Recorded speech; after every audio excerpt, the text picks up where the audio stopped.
This is a very special episode of the Existential Hope Podcast. Today, me, Beatrice, I'm going to be interviewing you, Alison, and you're going to be interviewing me. Or I guess it's a conversation to some extent more than an interview.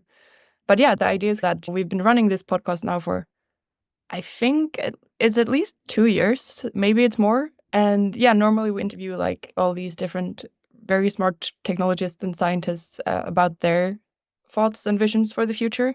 But now we wanted to basically turn the tables a little, since actually we, I think, have been thinking about this for quite a bit and for quite a while now. And so it could be fun for people to maybe hear, just like what we think about these things as well. So maybe I'll start and I'll ask you, could you maybe tell us a bit about yourself? What like brought you to work at Foresight and Existential Hope? And the questions that you always ask of, you have to summarize your journey in 3 minutes. How did you get here? And why does this matter to you? Yeah, I'll see if I can do it in 3 minutes, but that's a good test. I think what inspired about Foresight and about Existential Hope is similar, I think, because I think to me, Foresight really embodies the spirit of existential hope while necessarily being a little bit more tech and action oriented in some of its ways that it shows. But since I can remember, I grew up in Hamburg, in suburbs of Hamburg in Germany, and since I didn't want to die, and I thought that life as it's graded is so fantastic, and there was just so much to explore and to see in the world, and that with every day that passed and learning more about like books to read, friends to meet, places to go, things to learn, experiences to have, there was just no end to the fantastic experiences and just kind of growth moments that life had to offer. And so I thought it was like deeply saddening that me on an individual level, I guess I would eventually not be a part of that system anymore. And so I had this personal existential angst that accompanied me for most of my childhood until pretty much I found my way into existentialist philosophy, mostly Camus, somewhat Nietzsche, even though you could say he's more of a nihilist philosopher, but Sartre, etc. And they had this like notion of trying to create meaning in the kind of face of death and in the face of a finite life. And so I got really into that literature and just tried to kind of use it as a wrapper to kind of meaning in a pretty finite life. But I thought it was like still deeply saddening on some level.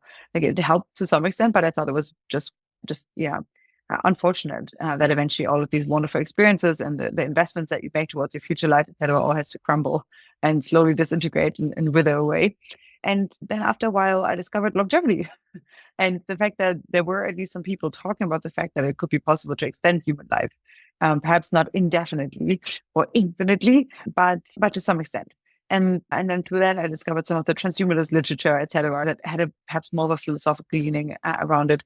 Not all of it was like based in rigorous science, but nevertheless, it switched this mindset for me from thinking about like life as this kind of like the other artificial constraints of life, and then trying to create meaning within these artificial constraints. And instead, it took these constraints on the fact that we will die at 80, whether or not you're ready, like roughly 80, sometimes earlier, sometimes later.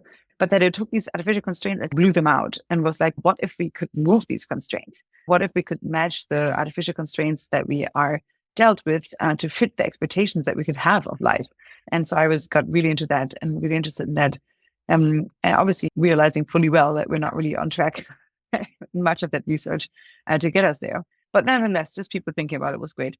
And then I think the next time where something hit me was when I realized that my own fear of death is almost like more of a puberty version of the other fear of civilizational death. So I think when you're younger, you necessarily don't really think that civilization as a whole might come to an end, but you think that all you have to do to be around for a really wonderful, flourishing future is to not die yourself. But far from it, there are various existential risks, including from AI, bio, nano, etc., many that we address in this podcast too, that may throw a curveball into civilization existing. And to me, this kind of secondary awakening was realizing that civilization itself is not safe, and certainly caring a lot about civilizational longevity, just because I had always considered that to be the default.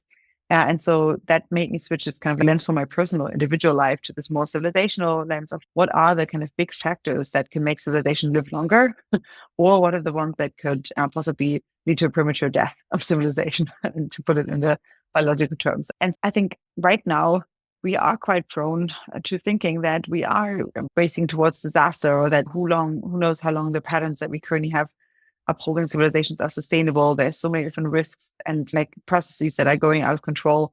How could we possibly fix them? And I just always had this other perspective or this opposite view of it's already quite good. And yes, there are problems, but it could be so much better if we just like, it's not that difficult. It's nothing is physically stopping us from creating a beautiful world.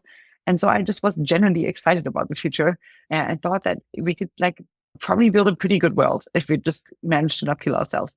And so this kind of secondary switch was the switch from civilizational fear of death or civilization existential angst to this framing of existential hope. Let's think a bit more perhaps about the futures that we can reach if we don't kill ourselves in the next 5 years. If we don't just take it as a default that we are in deep peril, then what could we build? And I think that's so deeply inspiring and so wonderful.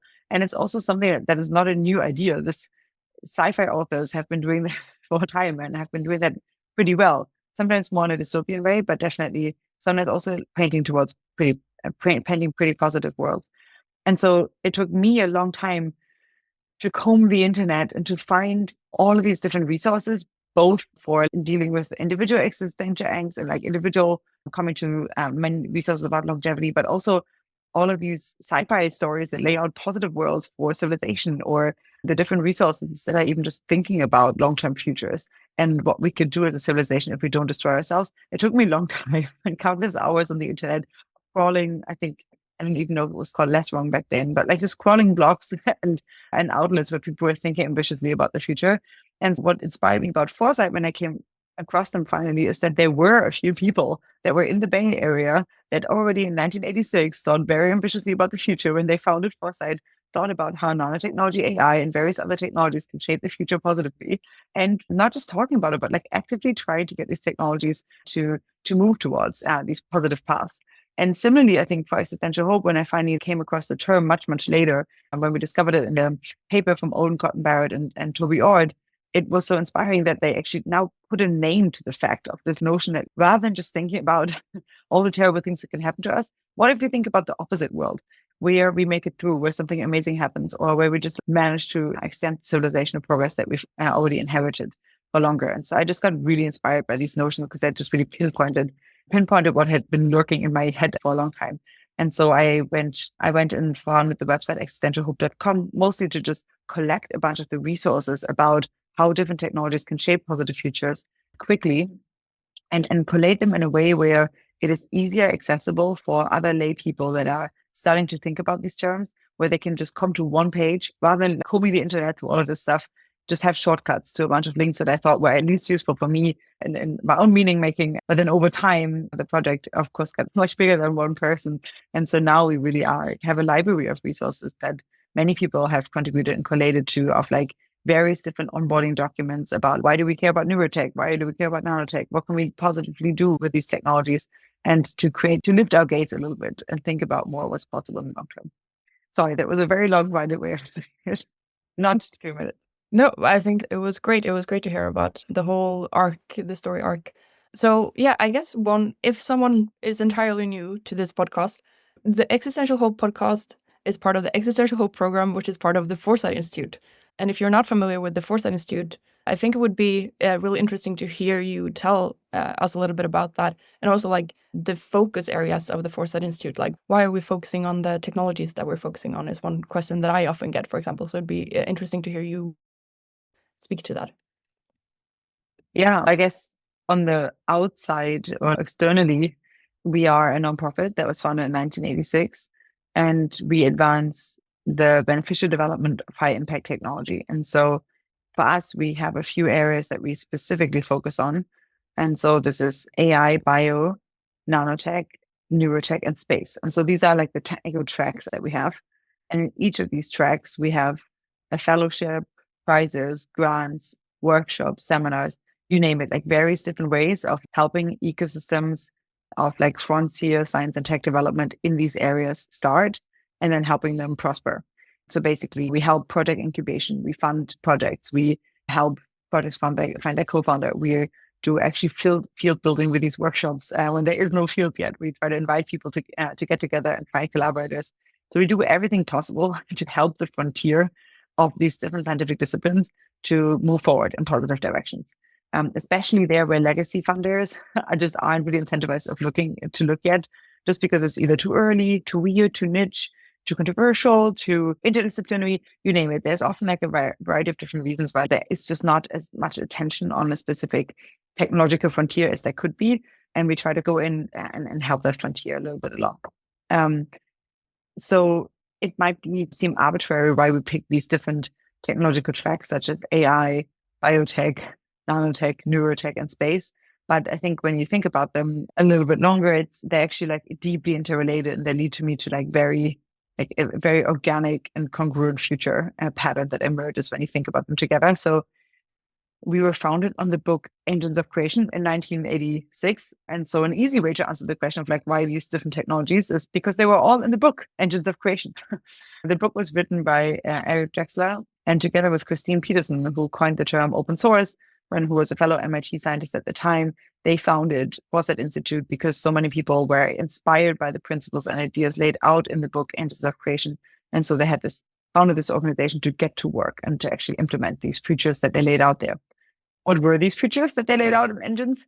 The biggest technology that was introduced there really was the technology of nanotechnology and molecular nanotechnology, but closely in tandem with AI. And so basically the idea was that nanotechnology really has the ability to revolutionize the world of atoms. And so the way that we make things, the way that we engage with anything in the physical world, really.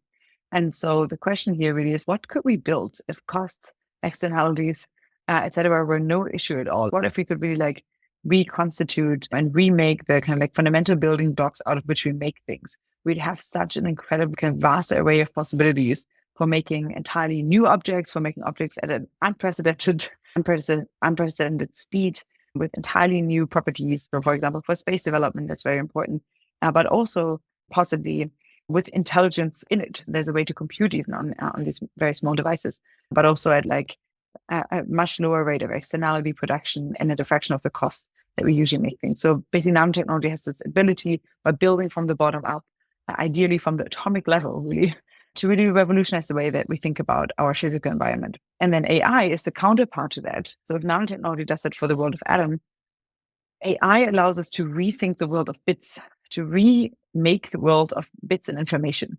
And so by really shifting, by using bits to build entirely new worlds.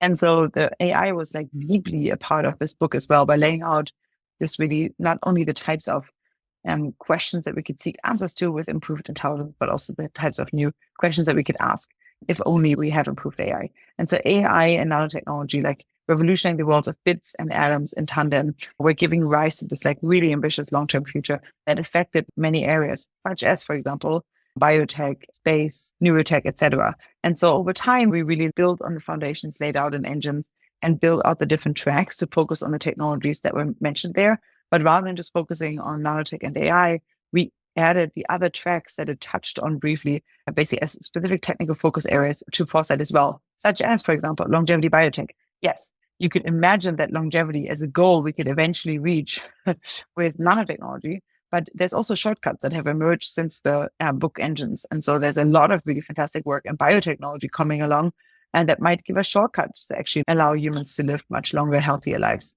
And possibly indefinite time spans. And why not just use biotechnology? Just use any technology that will get us to the final goals. We're pretty technology agnostic here. But biotechnology is another big technical track that we build up at Foresight over the years. Arguably, it's our biggest one in terms of participants. And then another one that we added on perhaps 3 years ago now that has been our fastest growing one. So not our biggest one yet, but fastest growing, is the Neurotech track. And so within Neurotech, we really focus on this question of the mind as the filter, or the brain, the mind is the filter through which we like perceive everything that is happening in the world. And so it really is the kind of foundational layer between us and the rest of the world. And so how can we, can improve any ailments to our brain that we already have, like any of the diseases that many folks suffer from today, but also B, how can we think about improving the substrate? How can we think about improving the human substrate to actually be able to have like entirely novel experiences and to be able to relate to the world and also to each other in new, wonderful ways, and possibly even to AIs and animals and like other sentient creatures that might come around. So I think this notion of like biotech and neurotech were the two other biggest pillars. And then we also have a pillar still on space, and on this notion of expanding outward. What if what if we don't remain on Earth, but what if we kind of take this cosmic endowment that was given to us of having conscious creatures on a living planet and spread that out into the universe and really seed the universe with life. And so these are the different technical tracks. And I think they all point to like similar futures, or they're building blocks of like wonderful worlds in various different ways. And they're obviously also deeply intersect with each other. It doesn't mean that we don't think any of the other technologies are important or interesting. It just means that we focus on those because we think that we can have a counterfactual impact in creating positive worlds within those. Yeah, that's, I guess, how we got to the tracks that we have and the programs that we have to support each of these tracks. Yeah, thank you. I think that's a very thorough, and it's cool that we're still connected to the whole like original Eric Drexler Engines of Creation. It was really fun, actually. I read that book after I'd worked at Foresight for 3 years already, so much too late. But it was really cool to read that and knowing that it was like written in the 80s and so many of these things were actually like happening now. So that's a recommended read. Yeah, shall we move on to the next Yeah, part? absolutely. I think I've talked way more than enough already in this first segment. I really want to hear from you as well, Beatrice, because I remember when you came to Foresight and you had already voiced that you were interested in the existential hope vision and mission, and I thought that your perspective was like so deeply pragmatic, while also being really inspired about the ideas in the field. And so I'm just really curious, what drew you to the kind of like notion of existential hope and even the program? Obviously, I'm not making too much of a big early announcement here, but you will be switching from your role as CEO into the role of directing the Existential Hope program in the next year. And so obviously you've come a long way from getting your feedback in the program to like all the way, like really running it. And I think there's no better person to do so than you. So I really want to hear from you as well. What inspired you about the Existential Hope mission? And then how do you see it like really taking shape, perhaps also with your contributions within Foresight? Yeah, I guess what inspired me, I think you're right in that I tend to be quite pragmatic. And so I think what inspired me was just like, to some extent, a frustration or just like feeling like, what's the point of not trying is like largely how I felt. I think I've always been very like frustrated by when people are like too pessimistic because, yeah, even if it doesn't work out, it doesn't seem like there's a point to not trying, basically. And so I think that the existential hope framing was really useful for me in that, for example, I came from more of an EA perspective where there's a lot of focus on existential risk, for example, and the original paper by Toby and Owen was also existential hope and existential risk and trying to define those concepts. And it was just, to me, I think, a really useful concept in terms of being able to keep two thoughts in your head at the same time, being able to hold and think about the sort of uncomfortable presence of existential risks while also like allowing yourself to envision something a bit grander and envisioning the path that we could be trying to head towards. Yeah, so I think that was really like that whole a third path type of thing really resonated with me. And also just the frustration then with not just what's the point of not trying, but also it just the sort of doominess presence. And overall, I think like in popular culture and everything that you're fed in media, I think I also like I understand that news can be useful, but I also think that the way that we consume them today isn't really, we don't consume them in a useful way. We consume them very much as entertainment to a large extent. And I don't think that actually helps us get anything done. So I think that if we want to get to the point of actually getting something done and creating the future, I think that we need to put all of the bullshit to that extent away and just focus on, okay, what is it that we want to achieve and like, how can we start thinking about getting there? I also think that with that doomy presence, I don't remember who I heard say it, but I'm sure many people have said this, but the quote goes something like, if you don't have a future, you vote for the past. And I think you see that a lot in politics today, all over the world, really. There's a lot of people feeling they don't see the way forward, or they don't really see a vision at all of the future. And so then you just think about, you can dream about what the past looked like it was. Probably wasn't that nice. I think a really good, actually, a recommendation is to look at the Netflix, it's on Netflix now, the Alone TV show. It's basically, they send people out into the woods, and I think they're allowed to bring, and it's so horrible. It looks so terrible to have to live alone out in the forest, building your own hut, fishing your own fish. You get you're so grateful for all the things that we have and like that we've been able to create with technology. And I think that, yeah, just like reminding people of how terrible that is actually a really good way to instill existential hope, because you think then about all the amazing things that we've actually managed to achieve to be where we are today, like how comfortable we are. Like it's not just comfortable, like how much we can also rise with that, because we don't have to like have the daily struggle of just, okay, how do I feed myself? Because then we can actually go to higher states to some extent. So yeah, I guess a lot of frustration was what inspired me, but also just, I think that's what brought me there. But I think when I've been existing more also within the Foresight bubble, I have been able to think more and more about, okay, what actually excites me about the future? What things do I get excited about? And I think for that, to me, in general, it's about like how we can make it better for as many as possible in general, both like humans, but also animals and whatever sentience there will be in the future. Awesome. Do you maybe want to give us also a little bit of an overview of what types of programs are we possibly launching in the next year? Or because to some extent, people might know us from the podcast and possibly the website, but there's so much else around that's happening now, especially that I think you're dedicating so much more time to it. So it would be great to hear that too. Yeah, I think that I guess I want to thank the Future of Life Institute for making a lot of it possible. The exciting thing about next year is we're just going to do a lot more, basically. We'll have the basics will be there, like the podcast will continue to come out, the newsletter monthly will come out, and the library will be there, and we'll keep it updated. But what's new is there's a few new projects.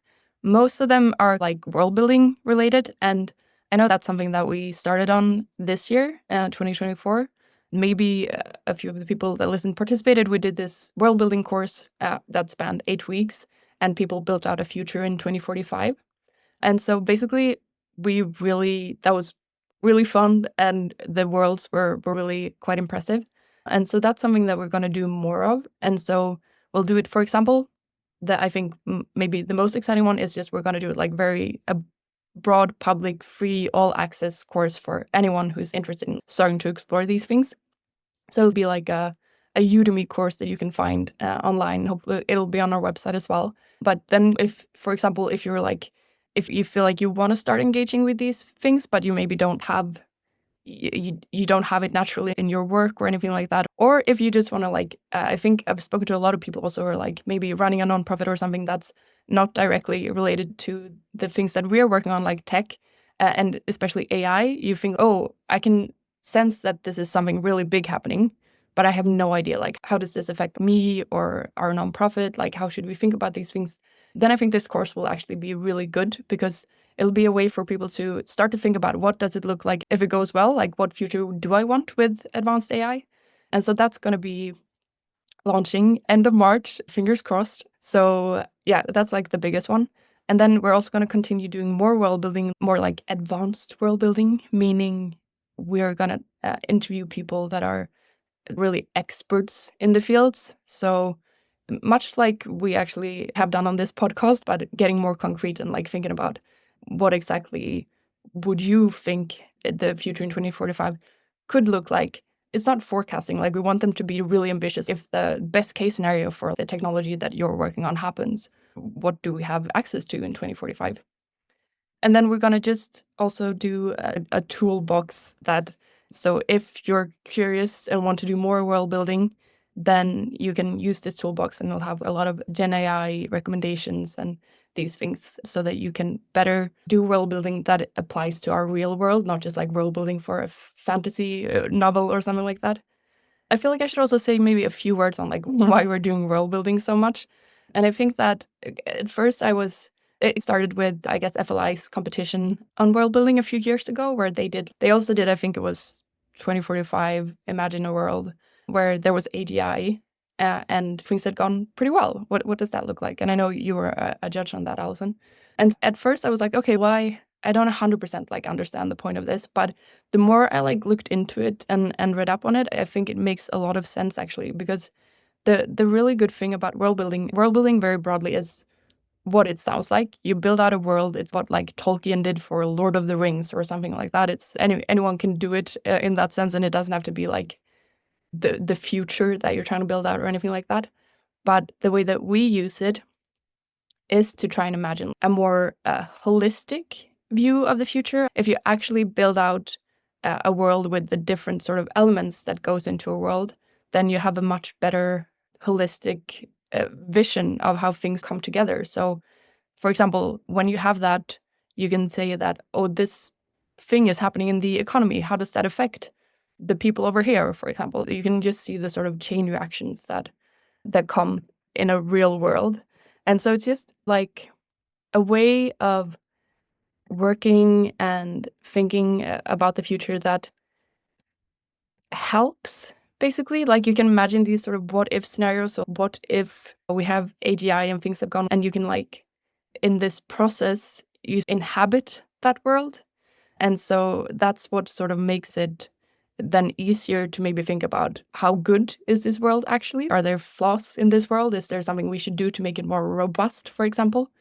But also to then think about backcasting. If this is what we want the future to look like, what do we have to do to get there now? And I think one important point is that it's not forecasting. I think forecasting is a really great tool. And I'm sure you can, to some extent, apply it to world building in really interesting ways. But if you do forecasting, you're going to end up with what you think is most likely, obviously. Whereas this is where we're actually trying to be a bit more ambitious about what could be. And we want to build that sort of level of familiarity with this future world that would be hard to get otherwise if we didn't do world building. And so it really should help us pursue the good scenarios better, basically. Yeah, and then for the Existential Hope program, I encourage everyone to just sign up to the newsletter, because we'll also be doing like events and dinners and these sort of things. If you want to participate in that way, I think the newsletter or probably Twitter is also a good way to stay updated. Yeah, I do think it's interesting, the relationship between world building and forecasting, because to some extent, in many of the worlds, what we're doing is actually creating the world and then we're backcasting. How do we get there? And so rather than trying to just extrapolate outward from where we are today, we're like, okay, where do we want to go? And then let's now think about how do we get there? And of course, we can't only think about how would we get there theoretically. That's not really making a step forward. But we did have this workshop as well earlier this year on AI institution building, which was basically figuring out what positive worlds were in 2045 with AI would look like, and then the institutions that would have to be in place to get us there. And I think there we really had a few pretty fantastic, quite boots to the ground winning projects that are now being incorporated as organizations, such as an org that's focused on using AI for human flourishing, et cetera, et cetera. And so I think that rather than perhaps only staying in the abstract, we're really also hoping that some of that work can, on the long term, and with our help and support and grants and mentorship and community, like also lead to the incubation of new orgs and projects that are actually like going to make progress along those lines. And so I think this kind of like inspirational part is one aspect, and then actually getting from here where we currently are to there is the next one. And so we're hoping to close that gap as well a little bit more, which I think is really exciting. If it works, that will be great. All right, wonderful. I guess if people are interested also in some of the other EXO world builds, I can also look them up on the website on existentialhope.com. There's a few of the winners from this year's contest, and they're quite good. Yeah, they're really good, and I highly recommend them. Yeah, and I agree. I think I view the Existential Hope program in two buckets, where one is this education, just more inspiring future leaders and builders. And then there's the one where it is more concrete, really generating projects, organizations, initiatives that, get stuff done. And I think that the hackathon is a great example, because there we actually, I don't think we can take all the credit because they probably had the ideas before they came, but the top 3 projects that came out of the hackathon are actually being like, they're turning into real organizations right now. So that's really exciting, I think.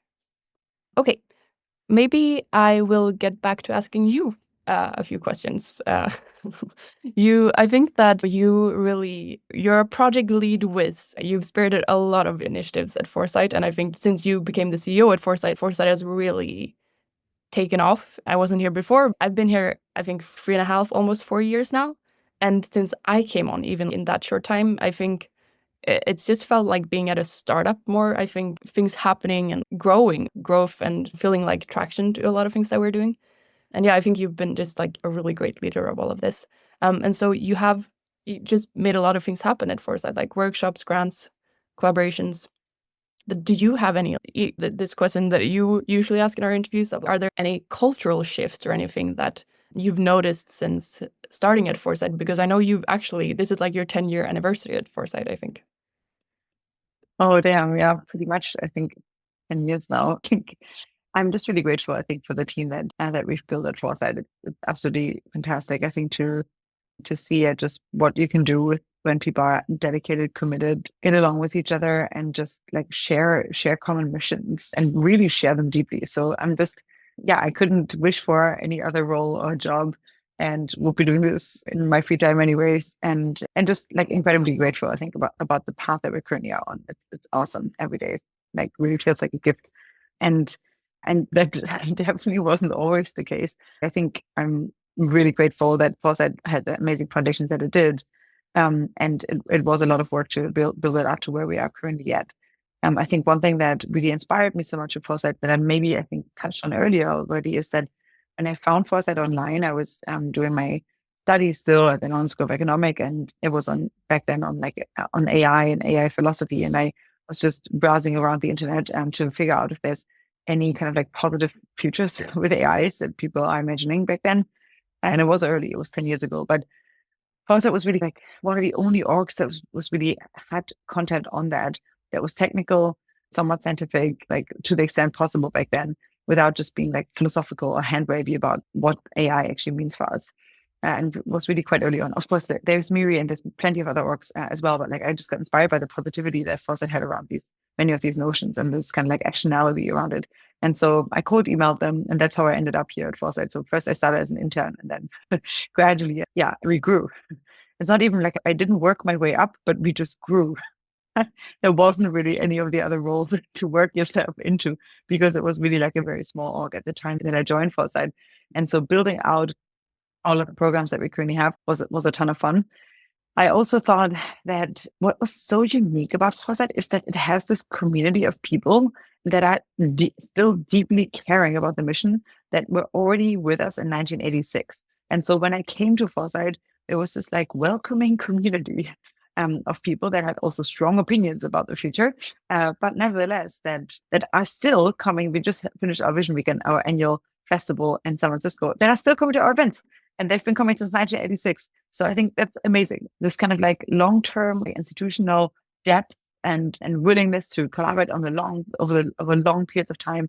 But I think in general, when I came to Foresight, it was rather like it was a smallish org at that point, just because I think many of the kind of like pretty technologically ambitious dreams that people had in the Foresight community in the 1986, etc., when we got founded, just took much longer than people had hoped, including the transformative potential of nanotechnology, some stuff in longevity technology such as cryonics, some developments in AI. There were like several different winters, several different summers.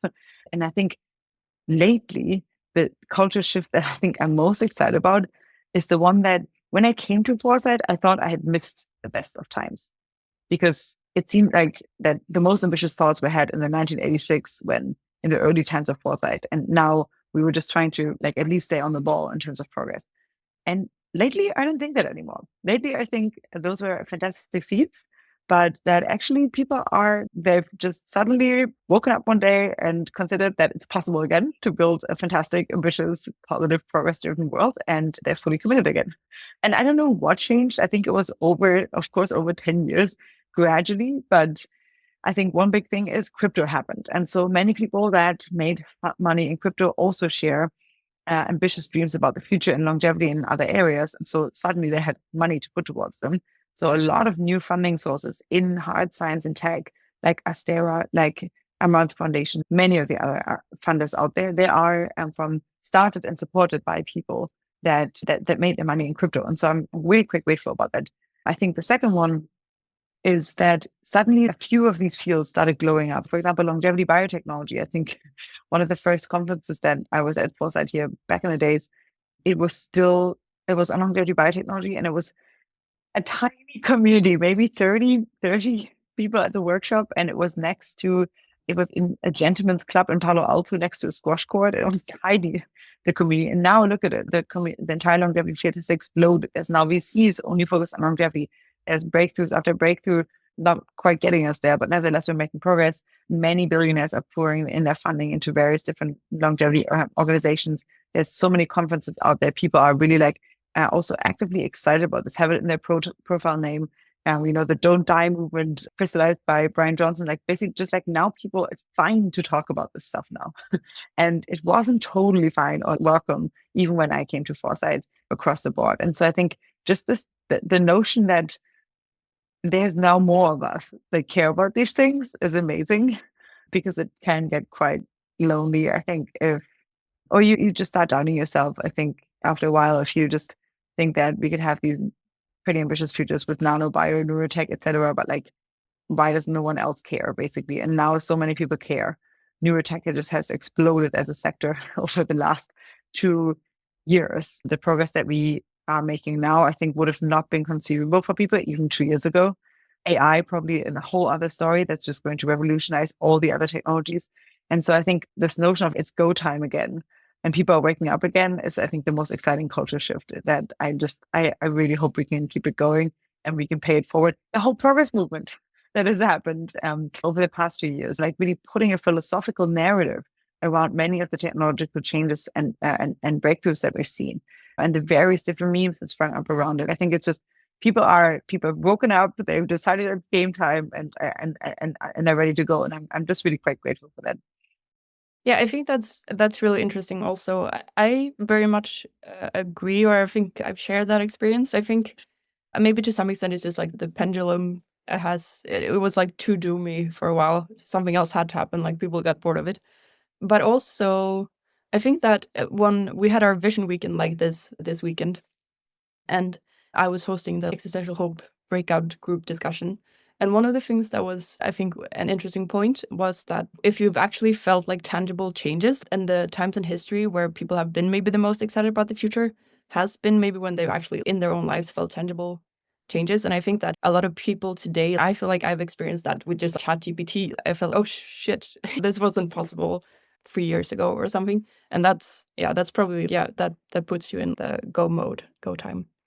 And I also feel like to that extent that just the idea of existential hope has been taking off a bit. Or I feel like people, when I speak about it now, as compared to just 2 years ago, I feel like people just resonated with it more, and they see the value of it more, that it's needed in terms of framing. I think maybe often I'm in a context where there's a large focus on existential risk, for example. And I think before, people maybe didn't see so much the value of also reminding people, why are we doing it? It's because of existential hope to some extent. It's because we want to create this better future that we need to work on mitigating existential risk. And I think that just movement is a good example of that, where I think if you look at who started to actually the current existential risk movement, the people that started that movement are to a large extent Anders Sandberg, Nick Bostrom, a bunch of transhumanists basically that were getting super excited about different things that they thought they could maybe get to experience in the future, and then realized that it was actually at risk of not happening. And that's how it all started. Yeah, I agree. I think that a few years ago, when we had kind of tried to just get more people excited about notions of existential hope, or even to communicate why it's possible, why we might need a mind shift more towards futures of existential hope, or why it's even worth considering those. I think you still needed to make a case for it, that, you can talk about this stuff now, or at least it's okay to also think positively. It doesn't mean we're just being Pollyannish about the risks, and it doesn't mean we're just going to forget about existential risk. I think it felt harder to make that case. And I think now more people are on board with the fact that we need to also think about positive alternatives to very doomy scenarios. In addition, of course, and at the same time as really trying to make sure that these words don't happen. But I think now more people are on board with that. But I think we're still lacking of many positive visions, actually. We still need to create them. I think people are now game that we should really spread the notion that more is possible for civilization if we go for it. But now I think we need to create the narratives as well that package the technological progress that we already see happening and that could be possible in the long-term future in modern, inspiring visions again for humanity. Because I think that for the general public, that notion perhaps hasn't arrived yet to the extent that it has for the various subcultures in the Bay Area. Yeah, we totally need new memes for a positive future, which reminds me, one of the things I should have said also that we're doing next year is launching an Existential Hope meme prize. I think, having just a list of 10 amazing memes for the future would be great. Because this was one of the projects that came out of Vision Week in Europe earlier this year, was this idea that we should basically have a prize for positive future memes. And yeah, that's coming 2025. What about you, Beatrice? Like, I think many different people, the notion of existential hope resonates with them because they come to that notion from different areas, caring already about different things in the present world and also in the future world. So I'm just really curious, what resonated for you back then? What culture shifts have you seen that you think are like, make you just excited that we're on the correct path, if that is? Yeah, I totally agree with I think you said it very well, where like before when I mentioned existential hope, it was like I had to really argue my case, whereas now it's more everyone gets it, or like gets the point of it. But yeah, I think that one thing that I find really exciting right now, because I think there's whatever word you want to use for like existential hope or these sort of things, I'm happy with whatever. But I think that one thing, for example, that captures what I was saying about existential hope before, where it's like this sort of third path of techno-optimism to some extent. I think that also is what the DIAC movement is doing. And I feel like that's a meme that's really taking off now. It's been popping up a bit all over. And I feel like people are really excited about it.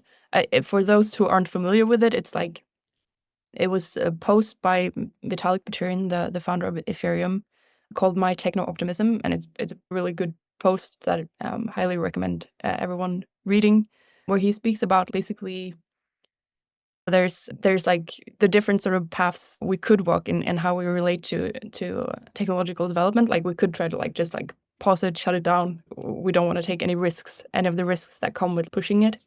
The other view being like, just go and just hope that everything is gonna work out fine. And then he proposed there's this alternative path of trying to push forward, but pushing forward also like the defensive technologies that we may need. So what is it like? Defensive technologies, decentralized technologies. There's just a lot there. And when I was at Solana now and DevCon, like huge conferences, this was a very like present meme. I know you hosted a Foresight event that was also really popular on this concept, and I know Entrepreneur First they're hosting like an incubator program for people working on defensive technologies. So it's really interesting, I think, because it's really like a meme that's being put into action, I think. So I'm excited for that. And in general, I think I really like that about Foresight that we have. It's really like a melting pot. We have like a lot of events you go to, it can feel like quite homogenous, I think. And at Foresight events, okay, maybe there's a bit, maybe homogenous. There's more males often, except for the team. But ideas and like ideologies, I think, are like very heterogeneous. And I really like that because I think it's really good when people come together in a way that's not filled with animosity about like how we should work on things. Because I just think that's like counterproductive. And yeah, I'd like to see more of that in general, which I also actually, I think is a change that I've seen, or like I've seen people being more interested in it, like the cross silo type of work, like the interdisciplinary stuff. I feel like there's definitely been an increased respect and excitement about those types of spaces that offer that, basically. And I think that's really good and exciting as well. Yeah, it is quite unique that it's very difficult to pin down the Foresight community just because in terms of technical interests that people have. It ranges from bio, nano, neuro, AI, space, you name it, all the things in between. And things like charter cities, new innovation ecosystems, new funding mechanisms, like all the kind of like meta structures that support these different science and technological areas. So it's already quite broad in terms of topical interest.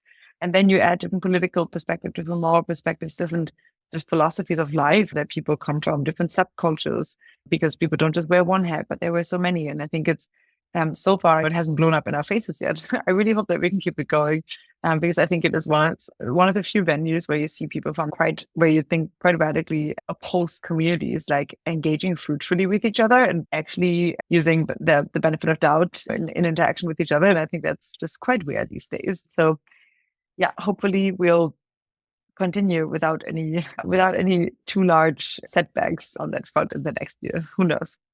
Yeah, for sure. Yeah, no, fingers crossed. I think it'll work out fine. Yeah, maybe we should, let's see. Okay, I think one last question I want to ask you, Alison, before we get to the outro questions that we always ask our interviewees, is just, we've touched on it throughout this conversation, but like, how do you actually, if someone asks you about this, how do you actually think about balancing this the sort of risk possibility spectrum of transformative technologies? Like there's obviously so much potential and possibility, but then there are the risks. And so how do you think about that? I do sometimes feel scatterbrained just personally in my own life about the crazy possibilities and possible downsides, especially when you consider the short timelines and how they're just shortening. Not just, oh, we might see clearer eventually and it will become much easier to determine, but no, for some of these things are happening very soon and we might not have very much time to prepare. But I think philosophically or like just mentally, like I usually try to see them more as almost like it's a balancing act to some extent, and it's not one side or the other. And I think that's also what makes Foresight to some extent. We're not leaning down one path or the other too much. Philosophically, I think really this notion of the existential hope notion of, okay, we can't build what we can't imagine is also in some contrast to the notion of what when we're building, we also want to build in terms of depessimizing projects. So basically, we're already on a pretty good path of for civilizational progress. So one way to get to great futures is just not to kill ourselves. And so rather than like having these like large notions of utopia and trying to get everyone agree on this one large utopian notion, let's just continue the civilizational project of progress that we've had until this day. So I think these things are always in a TED on in some kind of at least in a discussion rather than a shouting match in my head. Another, I think, one of these interesting contrasts that also arises from this kind of like double focus or like just the balancing act and between depessimizing and really thinking about ambitious futures is the notion between let's just let technologies like run amok and let's just accelerate as fast as we can without giving much of a direction versus this notion of, but if we're worried, we need this kind of like notion of top-down control. And I think one path that we're really trying to point toward at Foresight is like, it has to be somewhere in the middle. If we just have technological progress gone wild, there will be risks from automated warfare. There will be risks from bioweapons. There will be risks from later on nanotechnology weapons and possibly much earlier on AI that we will face. Like this is just the kind of like notion of technological proliferation leading to like small kills all risk, where like a smaller number of actors in the world have the capacity to destroy civilization at large. And so we can't just totally just let it run amok. On the flip side, I think many people just see the only alternative to that is drastic regulation and drastic centralization in the form of perhaps individual governments to all the way to a world government that has perfect surveillance, enforcement capabilities, etc. And I think these are obviously none of these paths are tenable. Like the centralization path arguably creates more problems than it solves. If anything, it creates this one centralized risk where even if it had perfect control over the rest of the world and didn't allow much technological progress in the rest of the world, which would be terrible, it could still be itself hijacked by bad actors. So I think trying to think deeply about these different chasms that we're facing and trying to navigate them fruitfully using new technological tools that we can build now. So using basically new tools for decentralized at mass coordination And many of the issues that we have, I think, is also something it's hard to hold these two futures in your head and chart a good path in between. And I think the last one really is this notion of I think how it shows up in our work, for me at least, is that we ultimately, at the end of the day, at Foresight, we are an organization that supports scientists and technologists. And so as we worry about risks, telling people that, like, trying to only stop bad systems from happening, or like bad failures from happening, and trying to really tell people that they can't go down and build specific things, it's just not super stable, I think, in the long run. I think what is stable is to also direct people's gaze towards positive structures, positive technologies they can build instead or earlier as dangerous technologies. And so, for example, this is this notion that's been around for a long time in theory, but that I think we should really think about much more actively across people that are building science and tech, of differential technology development, which basically means that you're working in a field and you can sometimes have the chance of accelerating safety enhancing technologies before you accelerate risk enhancing technologies. So maybe, like, rather than leading all the way into gain of function research on things that, like, possibly in a lab that is not really well secured, think about also what are, like, possible biodefense mechanisms that you could be working on instead. And so this notion of, as a scientist and technologist, taking the responsibility to really build, to not stop building, but you're building things, but you're really building things with this notion ahead of, there's different paths and we want to pick one that's optimistic yet safe.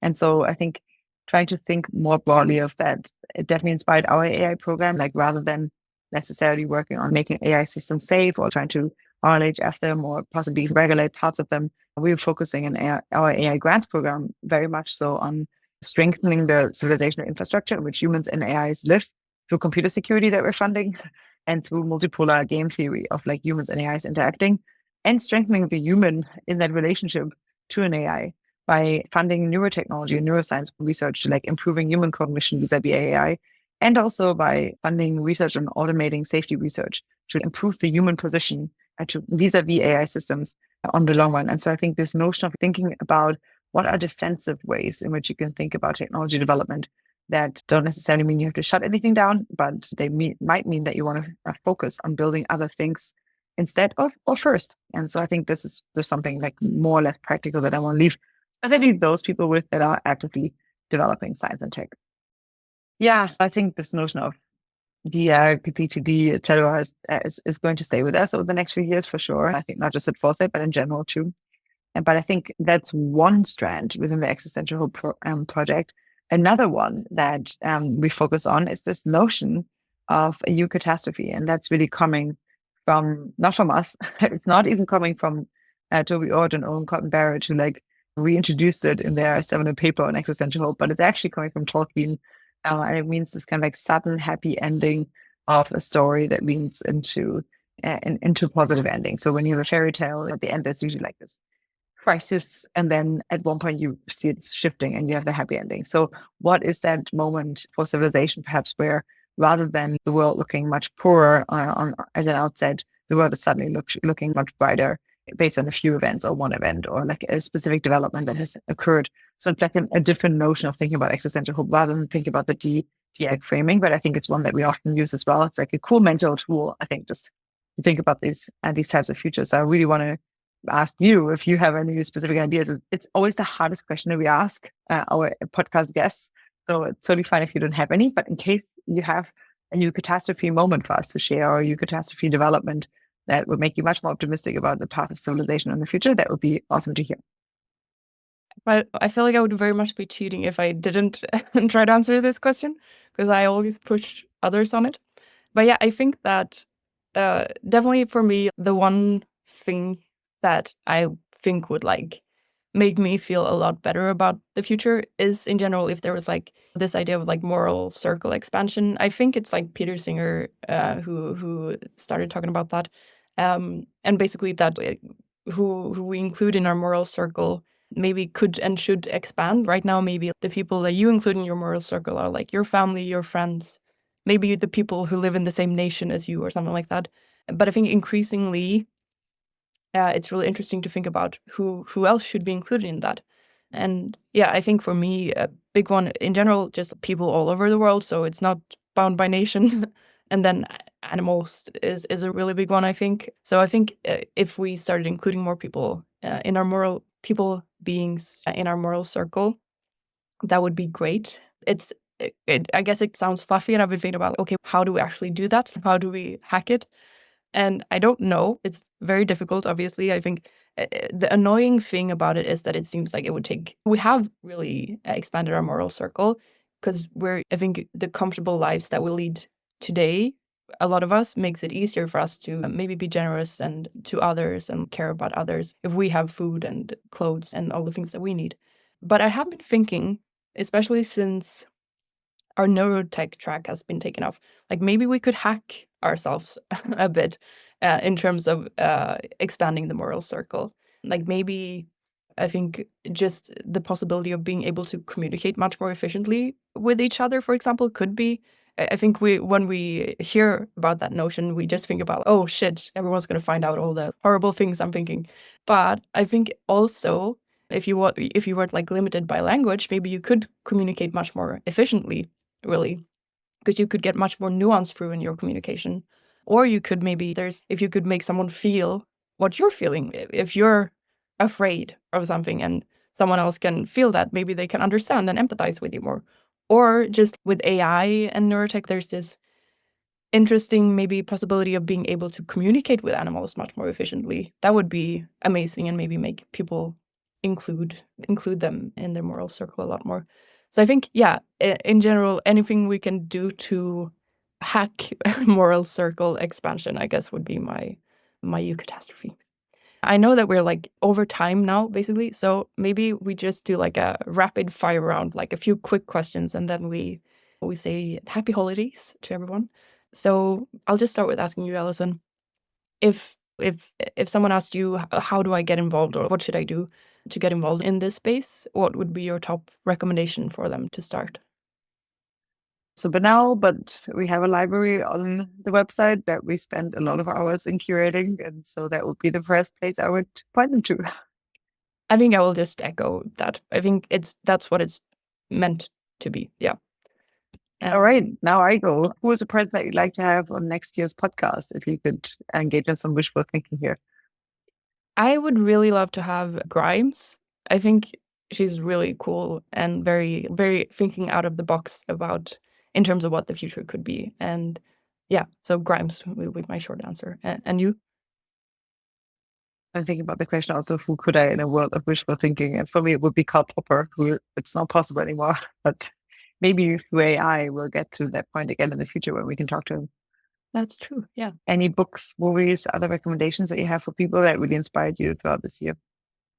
Yeah, that's actually also someone I'd love to have on the podcast. I just saw the movie Wild Robot that I highly recommend everyone go see. It's so beautiful and so inspiring to me in many ways. And yeah, maybe the author of that would also be really nice to have. It's basically about a robot who ends up living in nature, like the machine and nature, and like how they can co-evolve and exist. And it's very beautiful.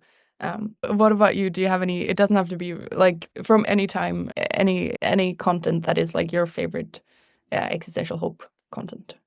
I think if there's one person that really embodies it for me, it's David Deutsch. We've already had David on for a podcast. That's why I didn't nominate him in the last question. But his book, Beginning of Infinity, is just, I think it's so eye-opening towards what we can create in the long-term future, especially the chapter on hope and optimism. And it's just awesome. So I really recommend it. It's an evergreen for sure. Any advice that you want to share with folks that you got that you think others can benefit from? Spill your wisdom beans, Beatrice. Yeah, wow. It's when you get asked the questions, you realize how mean we are asking everyone else this question. I think a very concrete, down to earth type of advice that I think I've given it to myself, and I'll continue to give it to myself, is when I feel you can just be a bit upside down sometimes. Things are just like, oh, what's going on? I think my best advice is to do 3 things. It's like a simple 3-step formula. You take a shower, you drink a coffee, and you go for a walk. And it's reset. So yeah, I think that's my advice. Do you have any maybe more grand advice? Who gave it to you? it was something that whenever I was jet lagged, I realized was like the formula to start feeling like a human again. So I think it's my own advice. Wise word, Yeah. Beatrice Erkers. I think for me, it was this notion that I remember when I came to the Bay Area, someone once told me, because I didn't really quite know how to fit in at the beginning. I always had this immediate imposter syndrome. Everyone seemed so smart and capable. And someone just told me like, the emperor has no clothes. And it was this notion of just everyone is just pretending to be an adult sometimes during parts of the day. And that really stuck with me because as I figured out how to do things myself and got invited to talk about these things eventually, I was like, I clearly don't know how to do them. I'm just adulting. I'm just wearing fancy pretend clothes while actually being naked on stage. But so I think this was a really useful notion right at the beginning. I wish I could have internalized it better then, but now I exactly know what they mean because we are not wearing any clothes. I think that's, very great advice as well. And very true. We're all just adulting, I guess. Yeah, we should really conclude this because we're way over time. But as always, really nice talking to you, Alison. And happy holidays to everyone. This is our special end of the year episode. So I wish everyone a very happy new year. And to building better futures. See you in the next one.